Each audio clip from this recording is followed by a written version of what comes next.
this afternoon is news that the BBC staff have attended a course called The Art of Interrupting Gracefully. Sadly, regular viewers of this show will know that none of us have been on that course. But the women happily interrupting your afternoon with me, Kate Thornton, today are Lynda Bellingham, Carol McGiffin and Denise Welsh.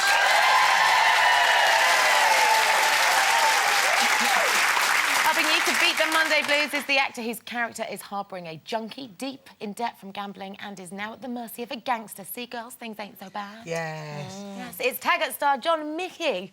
And fresh from last night's Dancing on Ice action, it's the one and only Emma Bunton.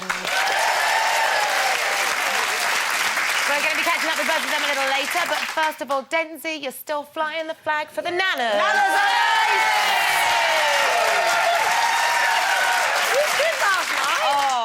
ice! I mean, I'm tired. I was really surprised last night. I was telling the audience before, because I did try to act it through, because I thought that they had been saying about me being an actress and therefore I should put more into it. So I did try to do serene and sophisticated, which, you know, as I said, doesn't come that naturally to me. But oh, I cringe a lot. I got you look lovely, nice. And look, that's this. Well, I did it on my own. It was a nice little dress. Honestly, that costume department are just beyond belief. The detail that goes into them. Oh, there she goes, Nana. This is one of your required elements, yeah? Your skill Yeah. sets. Yeah. Yeah, and I got marked. Thank you. I got marked quite well on my jump and on my step sequence. But you know, as a performer, when you come off, you don't focus on the things you did right. It's the things you did wrong. And I did have to do this sort of roll-up lift where I was meant to then be jerked up even higher and get my knee onto Matt's shoulder, which we'd done, of course, loads in rehearsals.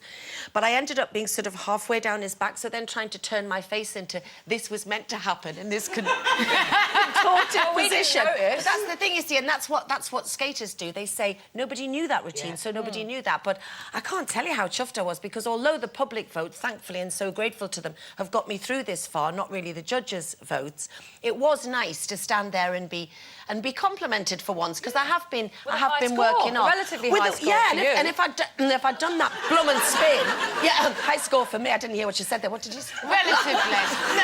Anyway, we'll talk more when Emma's on a little later. Yeah, absolutely. But it was well because done. enough for you now. Yeah.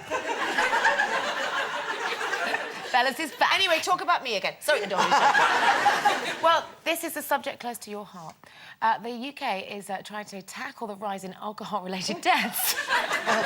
The government wants to impose a minimum price per unit, forcing drinkers to pay over 20 pence per unit for lager and wine. However, leading medical experts have suggested that this doesn't go far enough, saying the minimum price should be set at 50 pence per unit, which they argue will help to save around 250,000 lives in the next 20 years. So this means that a pint of average strength supermarket lager containing 2 units, which currently costs just 29 pence, would cost at least £1, so it's quite a steep rise. So what do you think, ladies? Is this proposal the right way forward? No. Well, I just think it's another one of these, what should we do now? First of all, you know, you're highly suspicious about where the money's going. Well, to the you know, government, we all know, you know, that we need they need the money. I worry that people who are serious drinkers, they will just take it out of their children's money for their food. I mean, I've seen people say, oh, you know, I've got no money, but they managed to buy 20 fags and a bottle of scotch. And I just think we should be tackling the root problem of why young people it is, really, isn't it? They've honed in on 250,000 people, which is a small amount of people, actually, in the great scheme of things. Well, no, actually, and if people want to die of drink, you know... I'd like to know how they know that. And the way they say the headline was 250,000 people will die from boozing.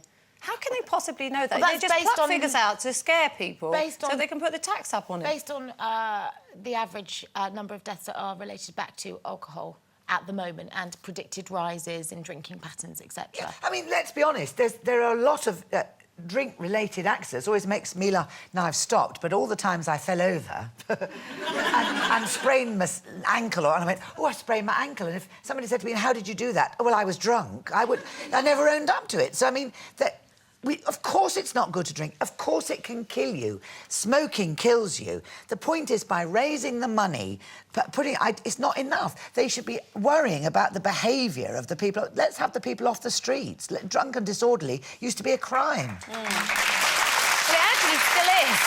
It's just not enforced Yeah, but as they much. don't enforce it. No, they That's don't. right. I mean, what they're using here as a fallback argument is look at what the smoking ban's done and the way we tax cigarettes. That's really been a deterrent to people. It's the Stop the smoking drinking. ban, not the fact that they. Of course, it has. Of course, it has hit people in the pocket, smokers. But I mean, a bit like you say, people will always find the money to have. You know, and some people have got rubbish lives, so you can't blame them for finding the money to buy a bottle of scotch and a packet of fags in many instances. But I think it was more. I think it's more the smoking ban that has made people give up smoking rather than the money. There's a very different argument between smoking and drinking. Smoking, we know, it doesn't matter if you smoke 1 cigarette or 100, it's bad for you. It's not good. You can drink in moderation and it not damage your health.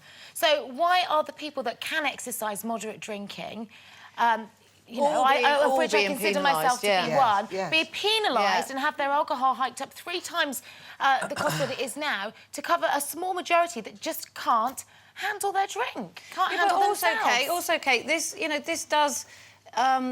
It hurts, really, the poorest people. You know, that's it. You know, there's a lot of people who can afford to spend £10 on a bottle of wine, but a lot of people can't. And that's why people don't go out. You know, that's why people do drink at home. You know, that's why they go to the supermarket and buy cheap beer. I don't blame them. You know, it's people's pleasure. It's some people's little pleasure. They're not out on the streets causing havoc. Exactly, and I think they've targeted whether they've got this 250,000. But, you know, a Saturday night, there are, you know, gangs of people going out just, you know, who drink a bottle of vodka. A young 18-year-old drinks a bottle of vodka before they go out. Talking about it, in other countries, it doesn't tend to lead to the thuggery and the violence that it does in our country. What the government are saying is, we've got a problem. This is a drain on resources. This is unacceptable behaviour. People are dying unnecessarily. What are the government to do if they don't? Why do they then do 24-hour? Why do they then do 24-hour opening? Exactly. I have to say, my dad never found. Whenever I go there, it doesn't actually exist. Exactly, it doesn't really exist. I don't think hiking up the price isn't going to make the slightest bit of difference. There are countries that have alcohol, like, you know, twice the price that we pay for it. And we pay a lot for it. I think we're like 4th in the league or something for the most expensive booze. But it doesn't make any difference. You know, in countries where it's really restricted, say some Scandinavian countries where the government owns all the off-licence. They only open for like 3 hours a day. They've got a really high incidence of alcoholism. So it doesn't make any difference. People want to drink, they will drink. I blame the weather.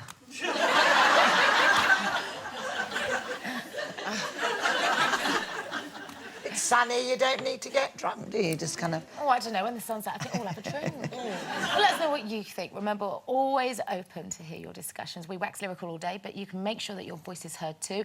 Go to the website, itv.com/loosewomen, or email us, loose.women@itv.com, or you can go to our Facebook and Twitter pages. We could be reading out your comments if they're in before 1:15 today.